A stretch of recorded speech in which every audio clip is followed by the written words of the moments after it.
Yes, top of the evening. This is the Source Showtime Shaw News Media platform, spiritual side of the Source.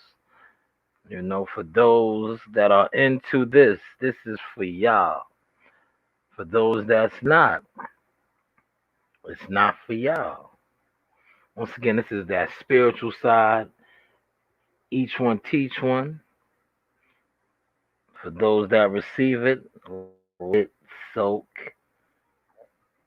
in. But before we do that, let me share this and the Righteous Brothers group first, and then we will begin with the readings.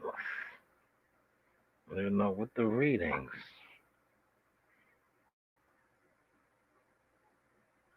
Okay, we will begin shortly. Yes, this is it right here. Let's get that out there.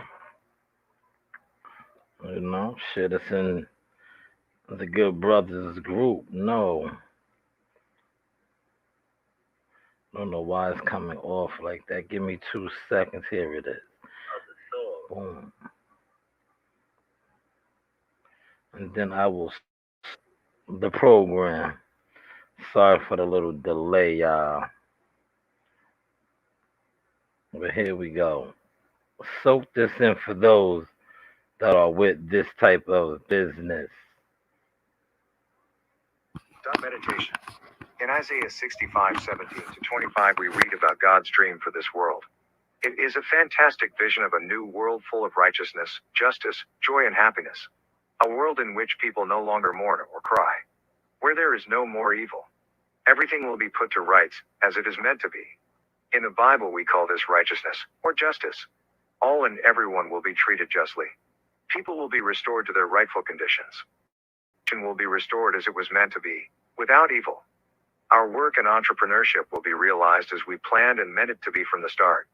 There will be no more pointlessness, no frustration, no more arguments. People will work and enjoy the fruit of their own work. Everyone and everything will be restored to their proper state. God has promised us that this dream will come true. This vision is an inspiration to me. As an entrepreneur and as a human being, I long for this world. I want to live and work for it. It is this vision of God's righteousness that motivates me to act, and this is what God's love calls me to do. With my organization, I can contribute to this dream and to this new world by my way of doing business. This leads us to the question of the contribution this organization makes. Why does it exist and what is its purpose? This also leads to the question of a code of conduct for the organization. What rules and regulations does the organization have, and what is the company culture? If we look at the purpose of an organization, the reason it exists, every entrepreneur will fill this in differently. For me as a Christian, the following aspects are important. A. We do business not for ourselves, but for God and to His honor. B. We are called to serve people and creation, driven by our love for God, man, and creation. C. We want to be a blessing for everyone involved with the organization and have a positive influence on our environment and the society at large. This personal mission need not always be made public, but it should inspire the identity of our company and have an impact on the activities and the philosophy within our company. Is it our intention and desire to work on God's plan for a world of justice, even within our limited possibilities? If we have a sincere desire to do so, God will help us and clothe us with possibilities and righteous acts. Revelation 19:8. Question for the day. What does your company contribute to God's dream of a righteous world? For behold, I create new heavens and a new earth, and the former shall not be remembered, nor come into mind. But be ye glad and rejoice forever in that which I create. For behold, I create Jerusalem a rejoicing, and her people a joy. And I will rejoice in Jerusalem, and joy in my people. And the voice of weeping shall be no more heard in her, nor the voice of crying. There shall be no more thence an infant of days, nor an old man that hath not filled his days. For the child shall die 100 years old. But the sinner, being 100 years old, shall be accursed. And they shall build houses and inhabit them, and they shall plant vineyards and eat the fruit of them. They shall not build, and another inhabit. They shall not plant, and another eat. For as the days of a tree are the days of my people, and mine elect shall long enjoy the work of their hands. They shall not labor in vain, nor bring forth for trouble, for they are the seed of the blessed of the Lord, and their offspring with them. And it shall come to, before they call, I will answer, and while they are yet speaking, I will hear. The wolf and the lamb shall feed together, and the lion shall eat straw like the bullock, and dust shall be the serpent's meat. They shall not hurt nor destroy in all my holy mountain, saith the Lord.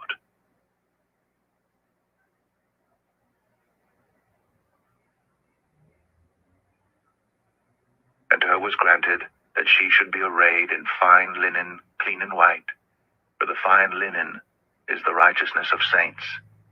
And he, in the midst of the street of it, and on either side of the river, was there the tree of life, which bare 12 manner of fruits, and yielded her fruit every month.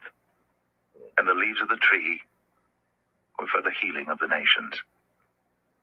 And there shall be no more curse, but the throne of God and of the Lamb shall be in it, and his servants shall serve him. And they shall see his face, and his name shall be in their foreheads.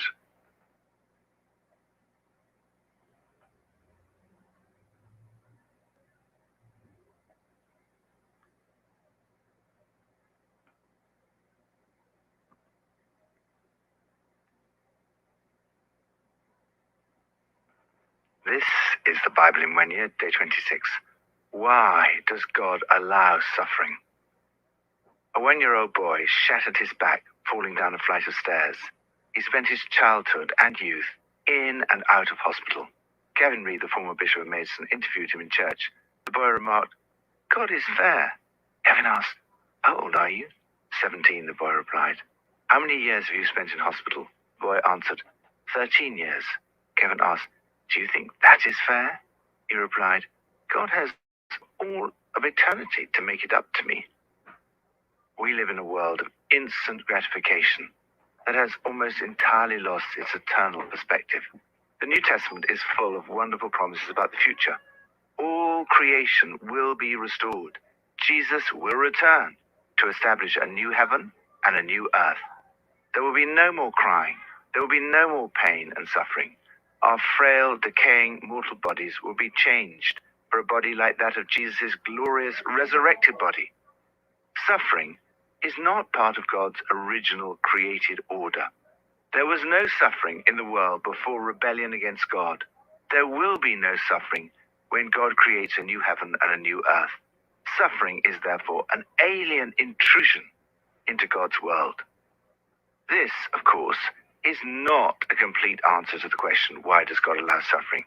As we saw yesterday, there is no simple or complete, but each of today's passages gives us some further insight. See the suffering of this life in the context of eternity.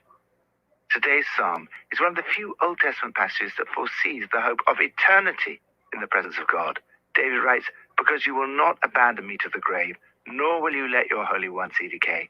You've made known to me the path of life. You fill me with joy in your presence, with eternal pleasures at your right hand." This is our future hope. These verses show that the resurrection of Jesus was foretold in the scriptures. This life is not the end. You can look forward to an eternity in the presence of God, to fullness of joy and pleasures forevermore. Our present sufferings are not worth comparing with the glory that will be revealed in us. Lord, thank you that I can, in Christ, look forward to a resurrected body and an eternity in the presence of God, where there is fullness of joy and pleasures forevermore. Understand the relationship between human freedom and suffering. God loves you. Love is not love if it is forced. It can only be love if there's a real choice. God gave human beings a choice and the freedom to love or not to love. So much suffering is caused by us choosing not to love God or others.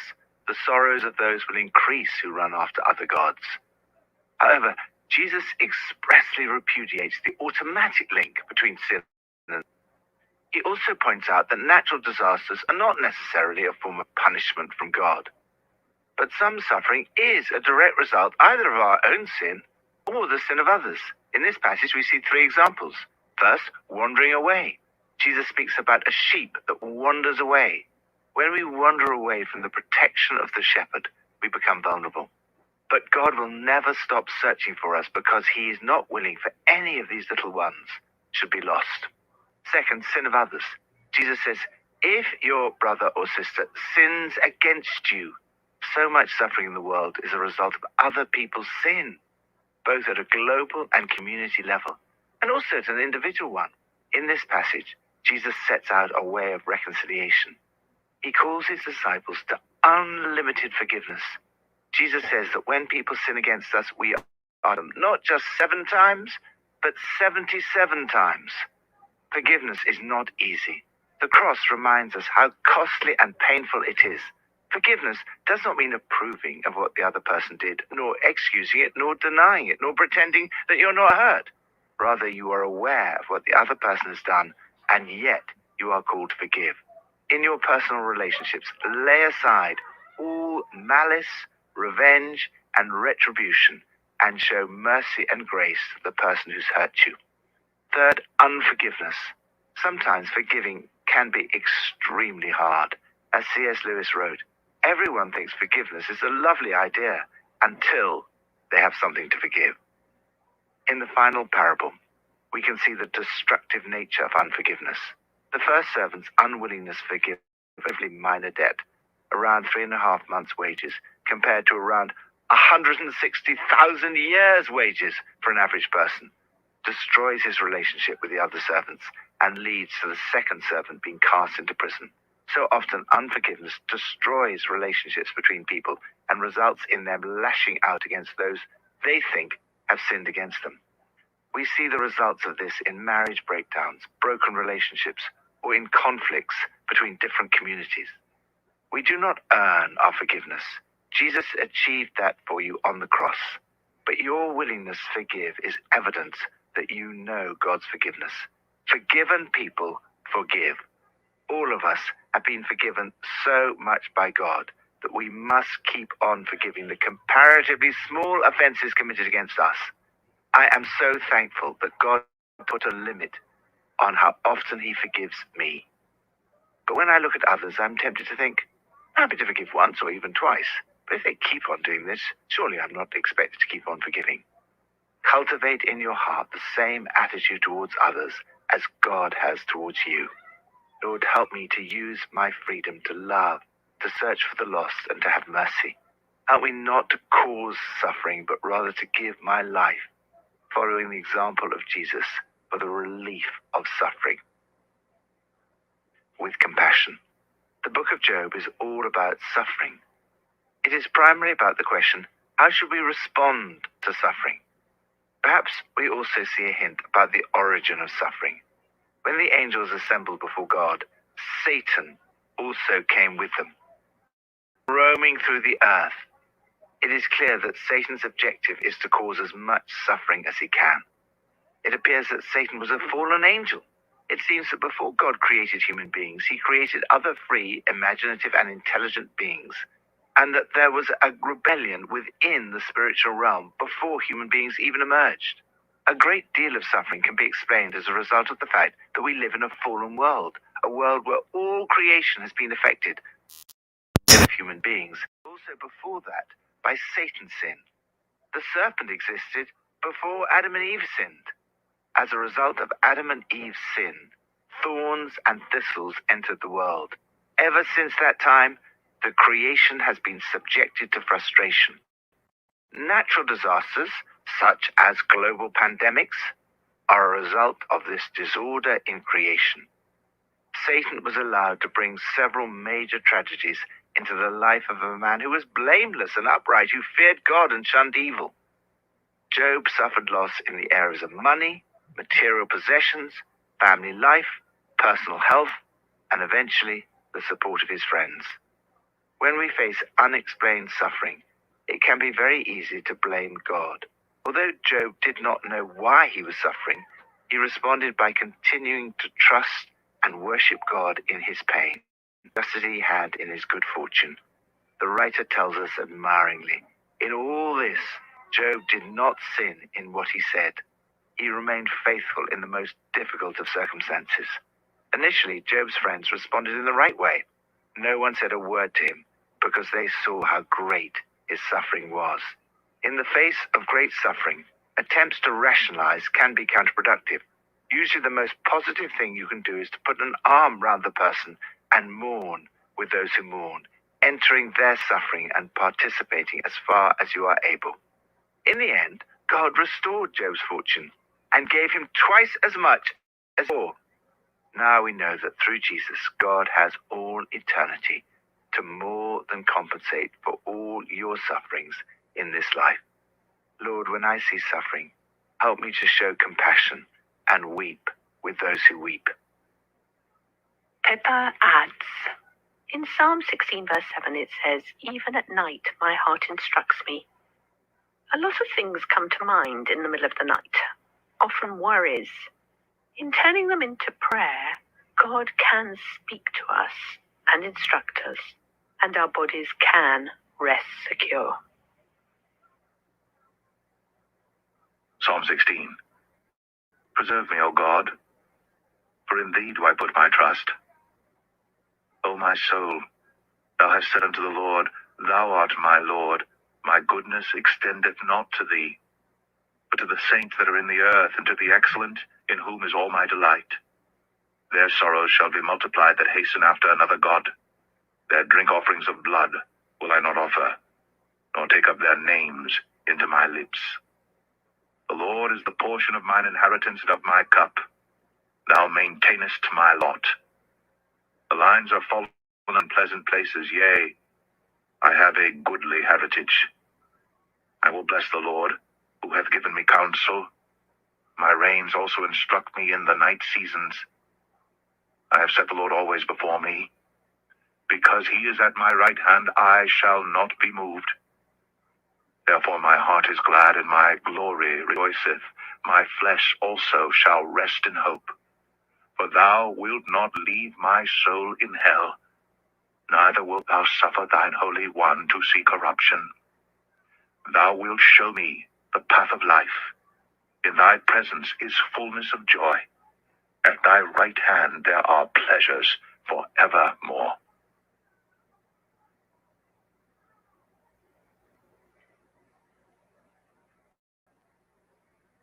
Take heed that ye despise not one of these little ones. For I say unto you, that in heaven their angels do always behold the face of my Father which is in heaven.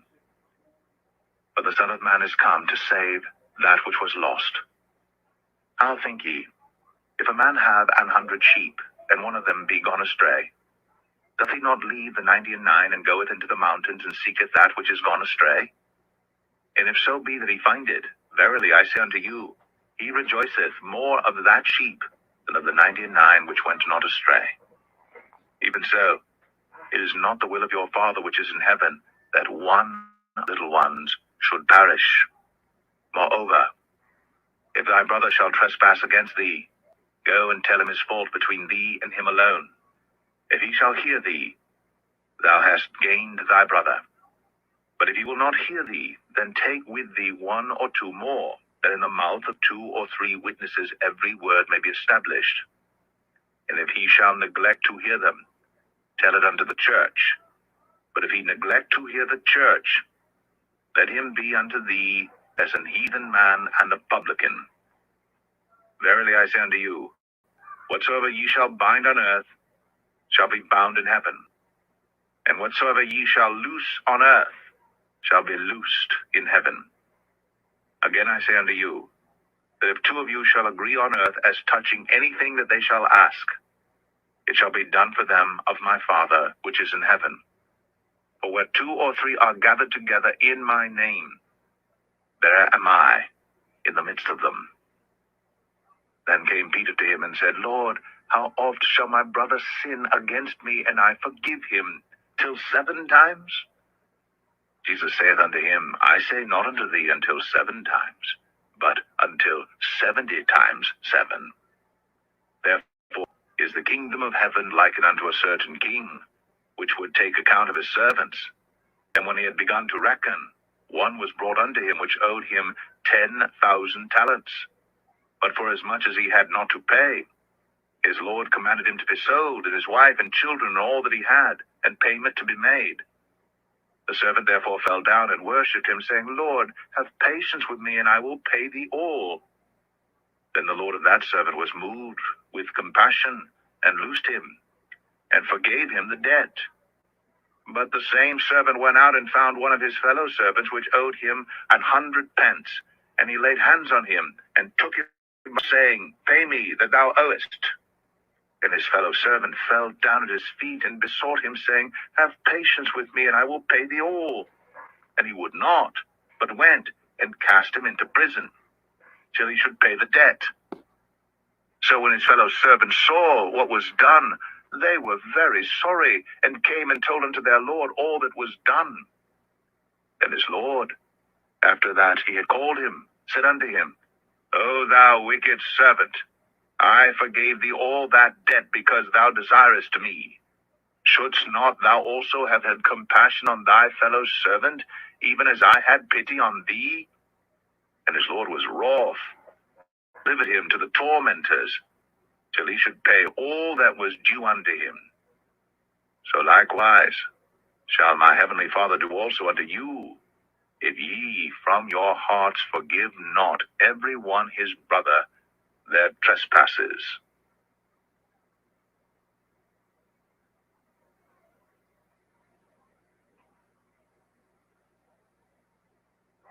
The Book of Job, Chapter 1.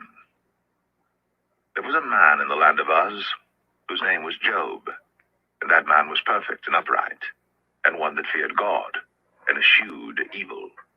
And there were born unto him 7 sons and 3 daughters.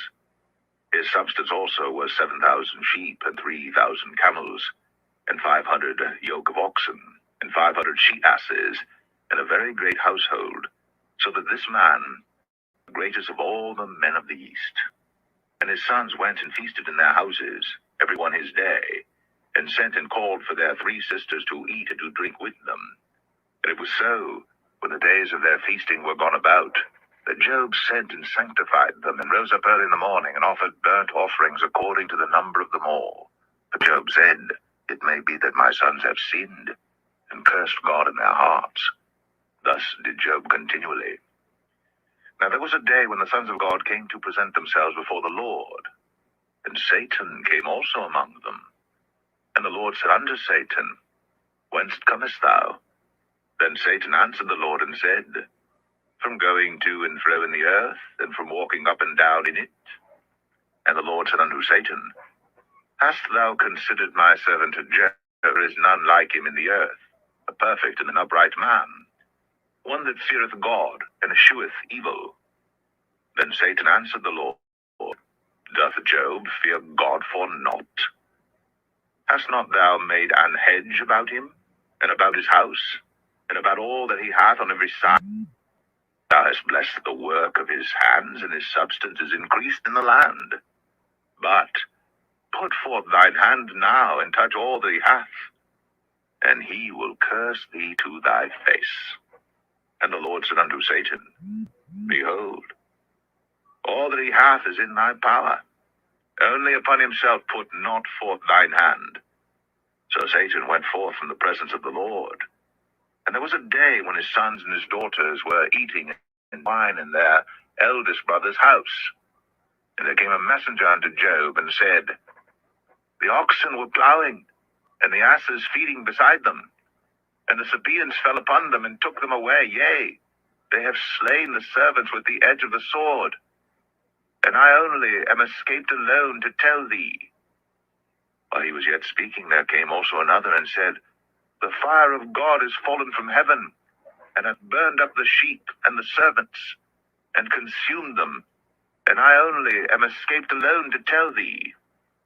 While he was yet speaking, there came also another, and said, The Chaldeans made out 3 bands, and fell upon the camels, and have carried them away, yea, and slain the servants with the edge of the sword. And I only have escaped alone to tell thee. While he was yet speaking, there came also another and said, Thy sons and thy daughters were eating and drinking wine in their eldest brother's house.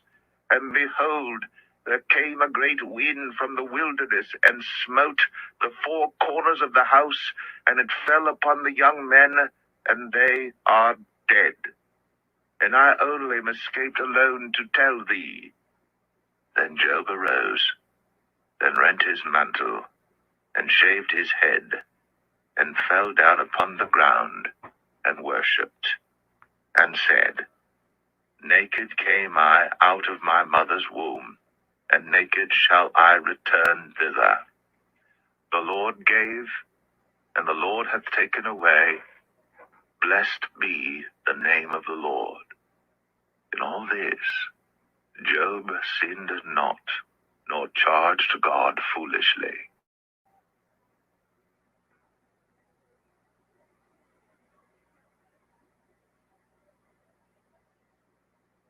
Job 2. Again there was a day when the sons of God came to present themselves before the Lord. And Satan came also among them to present himself before the Lord. And the Lord said unto Satan, From whence comest thou? And Satan answered the Lord and said, From going to and fro in the earth, and from walking up and down in it.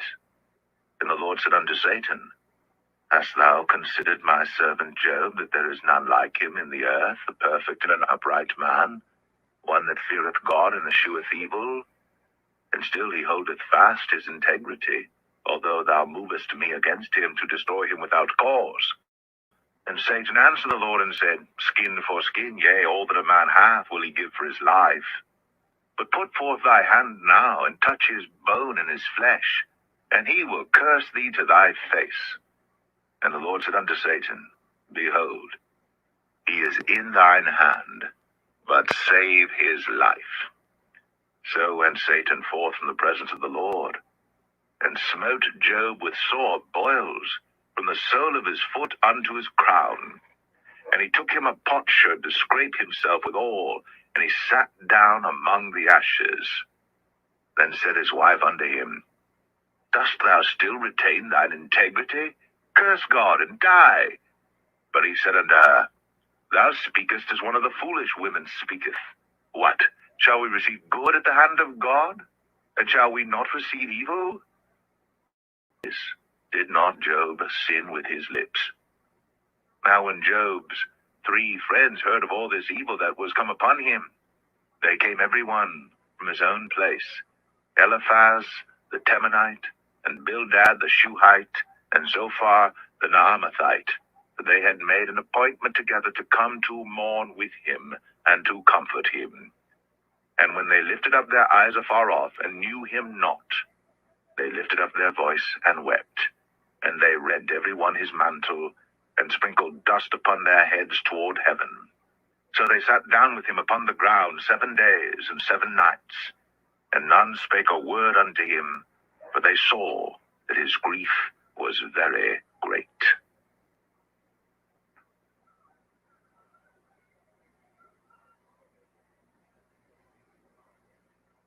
Job 3. After this, opened Job his mouth, and cursed his day.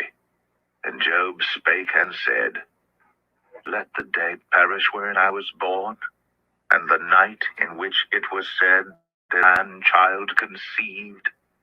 Let that day be darkness, let not God regard it from above, neither let the light shine upon it. Let darkness and the shadow of death stain it. Let a cloud dwell upon it, let the blackness of the day terrify it. As for that night, let darkness seize upon it. Let it not be joined unto the days of the year. Let it not come into the number of the months.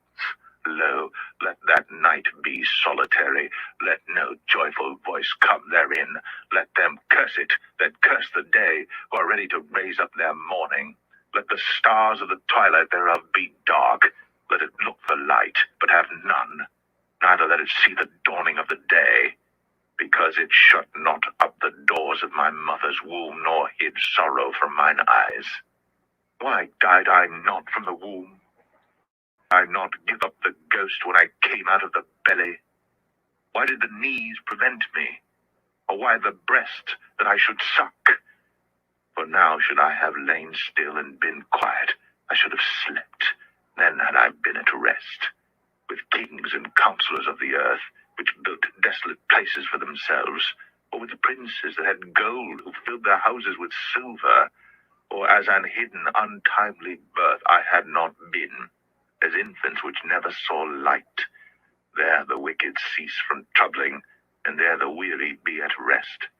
There the prisoners rest together, they hear not the voice of the oppressor. The small and great are there, and the servant is free from mister. Wherefore is light given to him that is in misery, and life unto the bitter in soul, which long for death, but it cometh not, and dig for it more than for hid treasures, which rejoice exceedingly, and are glad, when they can find the grave. Why is light given to a man whose way is hid, and whom God hath hedged in? For my sighing cometh before I eat, and my roarings are poured out like the waters. For the thing which I greatly feared is come upon me, and that which I was afraid of is come unto me. I was not in safety, neither had I rest, neither was I quiet, yet trouble came.